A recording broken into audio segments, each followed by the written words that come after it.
Bonjour tout le monde, on se retrouve aujourd'hui pour parler de Port-Orleans French Quarter, un hôtel à Disney World que vous avez choisi.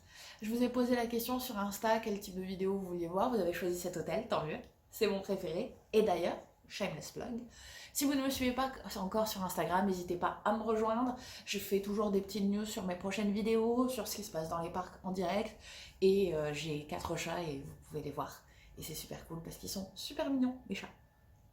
Donc, Port-Orleans Riverside French Quarter, je vous parlerai d'Riverside dans une autre vidéo, a ouvert en mai 1991. C'est l'hôtel le plus petit de Disney World avec 1008 chambres, un tout petit peu plus de 1000 chambres. Il est situé sur la Sassagoula River, qui est une rivière qui parcourt Disney World de Lake Buena Vista à Disney Springs, en passant du coup par l'hôtel Saratoga, Riverside French Quarter, Old Key West. Donc c'est vraiment, et ces hôtels ne sont pas dans l'ordre, j'en suis désolée, mais voilà, c'est vraiment un système de rivière dans Disney World qui est super cool et qui permet d'ailleurs, avec des ferries, d'aller de ces hôtels-là à Disney Springs, et ça c'est super cool. C'est l'hôtel le plus petit de Disney World, c'est aussi pour ça que c'est un de mes préférés, c'est très condensé, c'est très intime. Et comme vous l'avez compris par son nom, le thème c'est Nouvelle-Orléans, jazz, quartier français, carnaval. Donc ça a un certain flair qui est vraiment très sympathique, que j'aime beaucoup. Et à la base, il s'appelait juste Port-Orleans en 91. C'est en 2001 que French Quarter a été rajouté, quand en fait le Port-Orleans s'est agrandi en ajoutant l'hôtel Dixie Landing, qui lui aussi a ouvert en 1991 et qui est devenu Port-Orleans Riverside. Mais ça, je vous en parlerai dans une autre vidéo car cet hôtel a une histoire très intéressante. Et mes cloches sonnent encore une fois, et oui, car il est actuellement 11h et je ne m'arrêterai plus. Donc effectivement, cet hôtel avec ce thème, ce petit flair, on pourrait dire, en habitant en France, pourquoi elle est là, parce que clairement French Quarter c'est l'aspect exotique pour en fait les gens qui sont déjà américains. Pour les gens qui vivent en France ou en Europe, c'est complètement dépaysant, ça a un côté un petit peu mythique, le côté carnaval, Nouvelle-Orléans, jazz. Perso, j'aime beaucoup. C'est aussi depuis peu un hôtel qui a des chambres qui sont subtilement thémées sur la princesse et la grenouille. Vraiment subtilement, parce que vous allez trouver dans les chaises, dans les rideaux, des petites grenouilles, des petits dessins, des petites fleurs de lys qui vont tendre vers ce film. Donc c'est quelque chose de super subtil et de très très joli. Et comme je vous disais, les chambres ont été fraîchement rénovées, donc c'est vraiment top. Comme dans la plupart des hôtels, en tout cas dans la plupart des moderates de Disney World, ce sont des petits bâtiments de 2 étages. Donc vous avez rez-de-chaussée, premier étage, deuxième étage. Les chambres sont de taille moyenne pour les moderates, avec 2 lits queen size à l'intérieur, une grande salle de bain avec une baignoire, 2 éviers, une télé, un coffre, une commande, une penderie. Donc vraiment tout ce qu'il faut, une table, chaise. Et les avantages de cet hôtel, vraiment, en tout cas à mes yeux, c'est son côté super intimiste. C'est un hôtel qui, jusqu'à présent, vraiment était plus dédié aux adultes, clairement, aux gens qui viennent en couple. C'est parfait pour une petite lune de miel qui n'a pas forcément un budget de fou à Disney. C'est cool quand on part entre amis. C'est un hôtel qui est petit et qui vit aussi la nuit. Ce qui n'est pas le cas de tous les hôtels Disney, surtout si on tombe dans les values, ce genre de choses. Comme c'est un hôtel qui est très aimé, mais qui n'est pas très aimé Disney, comparons à Art of Animation par exemple, forcément, visuellement, ça a moins d'attrait pour des enfants, par exemple. Je vous avoue que c'est ce que je pensais jusqu'à cette année, et c'est ce que les cast members ont toujours pensé eux aussi. Mais il y a de plus en plus de familles au Port-Orleans, et je peux vous dire que du coup pour moi ça baisse la plus-value de l'hôtel, clairement. Le big point de l'hôtel, c'était vraiment d'avoir ce côté au calme. C'était la partie rageuse. Angélique aime bien son calme dans les hôtels Disney. Cet hôtel, il a 7 bâtiments. Le lobby est situé à peu près au milieu, je vais vous mettre une carte juste ici. Et vous avez donc le lobby au milieu. Dans le lobby, vous allez avoir le food court qui s'appelle J'ai besoin de mon anti-sèche. Le food court s'appelle le Sassagola Floatworks and Food Factory Food Court. C'est un food court. Décoré un petit peu carnaval, avant il y avait des grands masques pendus au plafond qui faisaient un peu peur. Maintenant c'est un petit peu plus moderne, un petit peu plus délicat et subtil comme les chambres. C'est un food court qui va servir la même nourriture que dans tous les food courts où on va trouver des burgers, des nuggets, des pizzas, des salades, les cupcakes super beaux mais vraiment pas très bons des hôtels Disney. Mais aussi, comme tous les hôtels fortement aimés, des spécialités. Il y a un jambalaya qui est délicieux. Vous allez avoir certains... pour le 50e anniversaire, il y a le chili de Walt qui est dans une boule de pain qui est incroyable. Et c'est le seul vrai pain qu'on a mangé de tout le séjour. Donc c'était super bon. Mention spéciale au burger vegan qui était excellent, mais vraiment, mais excellent. Vous avez à manger là du matin jusqu'au soir de 7h à 23h ou minuit. Le matin, vous avez le petit-déj classique de tous les food courts qui est servi. Si vous n'êtes pas allé comme moi dans le parc depuis longtemps, sachez que quelque chose a changé. Il n'y a plus de pancakes au petit-déj. Et ça me fend le cœur parce qu'elles étaient super bonnes ces pancakes. Il y a toujours des Mickey Waffles. Et elles sont toujours aussi bonnes, mais elles sont servies sans leur sauce aux fruits. Je parlerai de la nourriture dans une autre vidéo et comment, comme beaucoup de choses maintenant à Disney, on paye plus pour beaucoup moins. Mais tout est très bon. En tout cas, on n'a pas beaucoup mangé au food court, mais tout ce qu'on a mangé là-bas était vraiment très très bon. En plus du food court, vous avez, grande nouveauté de l'hôtel, le Scat Cat Café et le Scat Cat Club Lounge. Le Scat Cat Café est un petit café comptoir qui est ouvert, lui, de 7h du matin à la fermeture du Scat Cat Lounge. Donc je pense que c'est 1 ou 2h du matin, si ma mémoire est bonne. Il sert des beignets. Les beignets du Port Orleans French Quarter, qui sont connus internationalement pour les fans de Disney World. C'était avant des beignets comme les beignets de Tiana en forme rectangulaire.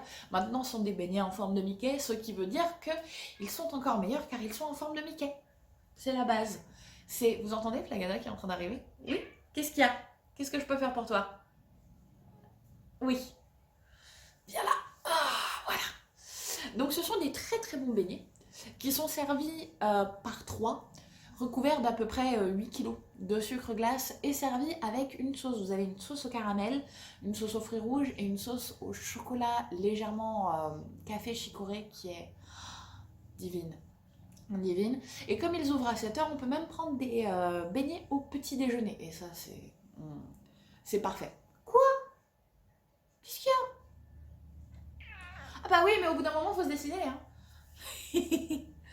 En plus de ça, maintenant vous avez des beignets spéciaux qui vont être des beignets un petit peu plus gros, vendus à l'unité, avec directement de la sauce rajoutée par-dessus. Donc vous avez toujours les 3 mêmes sauces qui sont disponibles et il y a généralement une spécialité du moment en plus. Quand on y était, comme on était juste après la Saint-Valentin, c'était une sauce rouge aux fruits rouges, à la cannelle et au piment, qui avait l'air plutôt bonne, mais je ne suis pas très cannelle, donc je ne l'ai pas testé. En plus de ça, vous avez aussi maintenant des beignets salés qui sont a priori disponibles maintenant le midi et le soir directement au Scat Cat Café. Quand j'y étais, ce n'était pas encore le cas, mais c'était en prévision d'être fait. Actuellement, vous avez des beignets avec des sauces salées et ça a l'air vraiment super bon. Je vais vous mettre juste ici ce qu'il y a. Et aussi un po' boy avec de l'huître frite entre un beignet ouvert. Paraît-il que c'est bon. Personnellement, je le goûterai pas, juste parce qu'il y a de l'huître à l'intérieur et que déjà je suis végétarienne et qu'en plus les huîtres, c'est personnel, hein, mais après voilà. Si jamais vous l'avez tenté, dites-moi comment c'est. Est-ce que c'était bon? Est-ce que c'était pas bon? Est-ce que c'est vraiment super bizarre? Il y a plein de choses à Disney qu'on s'attend pas à goûter, genre du bacon recouvert de chocolat, et pourtant c'est exceptionnel. Enfin, moi je trouve ça exceptionnel, d'autres gens vont trouver ça dégueulasse. Mais c'est comme ça. Et donc vous avez le Scat Cat Café Et juste à côté, qui ouvre à partir de alors quand j'y étais entre 7 et 9 heures le soir, le Scat Cat Lounge, qui est un lounge jazz, qui a maintenant ouvert. C'est tout petit, c'est intimiste. Il y a maintenant, je crois, tous les soirs de la musique live. Quand on y était, c'était le vendredi, samedi, dimanche soir de la musique live. Groupe de jazz qui vient jouer. Je vais vous mettre la story ici.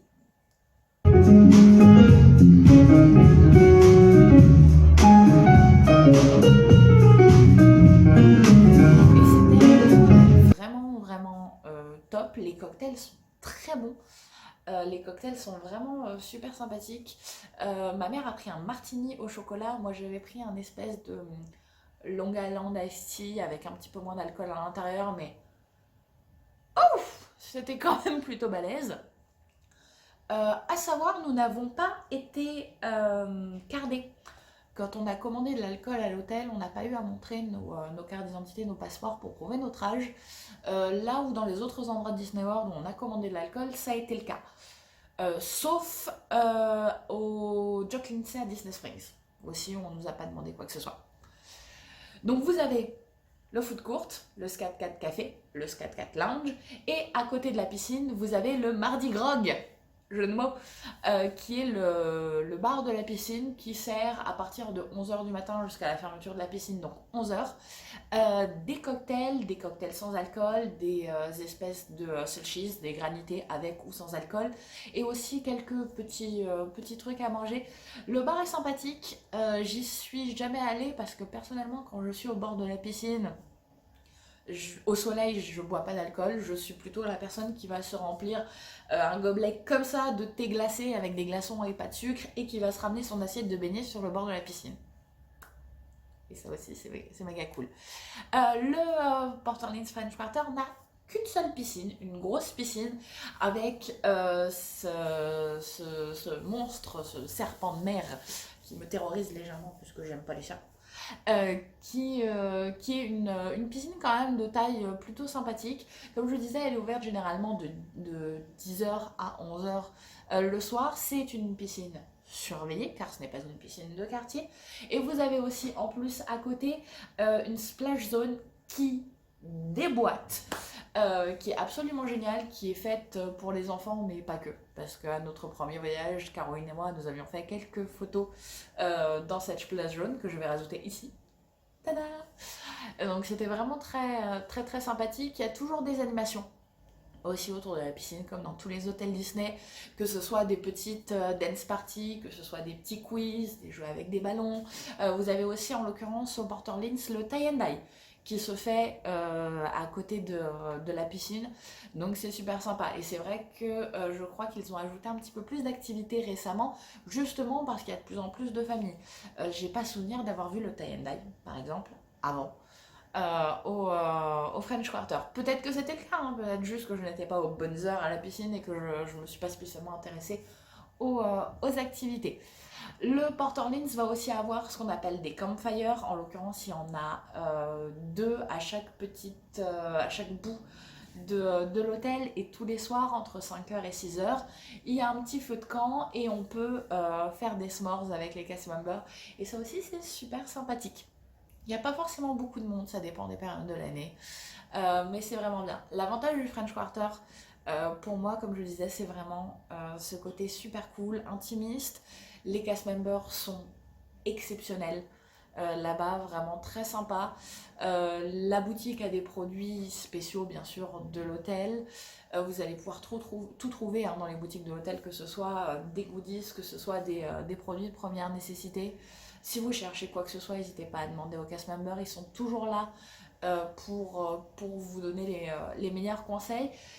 Et vous pouvez rejoindre les parcs d'une seule manière à l'hôtel, de cet hôtel en tout cas, c'est les bus. Et un point, c'est tout. Comme je vous disais, il y a un système de petits ferries qui peut vous emmener à Disney Springs. À partir de 10h du matin, il y en a un toutes les 20 minutes qui passent. La navette qu'on utilise, nous, à Port Orleans, fait aussi le Riverside. Donc, c'est fait Riverside, French Quarter, Disney Springs et revient. Et aux heures de pointe, il y a des navettes spéciales de Riverside et des navettes spéciales de French Quarter. Mais pour les parcs, un seul et unique choix, les bus. Il y a des navettes en heure de pointe toutes les 10 minutes, en heure creuse toutes les 20 minutes. Et en heure creuse, généralement, ces navettes partagent aussi le Riverside. C'est important à savoir car du coup, c'est beaucoup plus long quand on passe par Riverside parce qu'on fait tout le tour de Riverside qui a lui 4 arrêts. Donc forcément, c'est un petit peu plus long.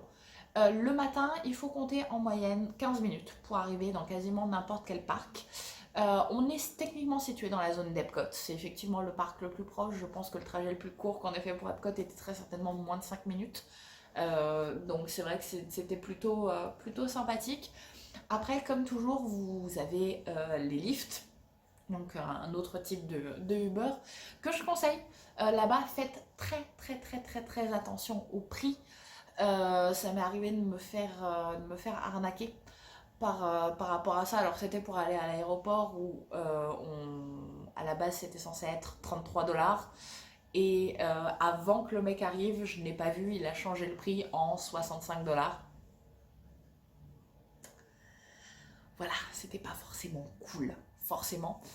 Bien regarder, un petit rappel au niveau des lifts, ils vont tous vous emmener à l'entrée du parc, sauf si vous voulez aller à Magic Kingdom. Là, vous serez laissé au Ticket Center et Transportation et il faudra prendre un bus, un ferry ou un monorail pour finir votre trajet jusqu'à Magic Kingdom. Donc, ça reste top. Et maintenant les minivans sont de retour, vont être de retour, je ne sais plus. Et ça aussi c'est super sympa, c'est un petit peu plus cher. Mais là c'est un lift opéré par Disney. Donc vous savez que vous allez tomber sur un cast member en chauffeur de lift qui pourra en plus éventuellement vous donner des astuces, ce genre de choses. Je pense que j'ai fait le tour de l'hôtel. Si j'ai oublié des choses, si vous avez des questions spécifiques, n'hésitez pas à mettre un commentaire ou m'envoyer un petit message sur Instagram. La semaine prochaine, je vous parlerai de mon top 10 des quick service dans les parcs.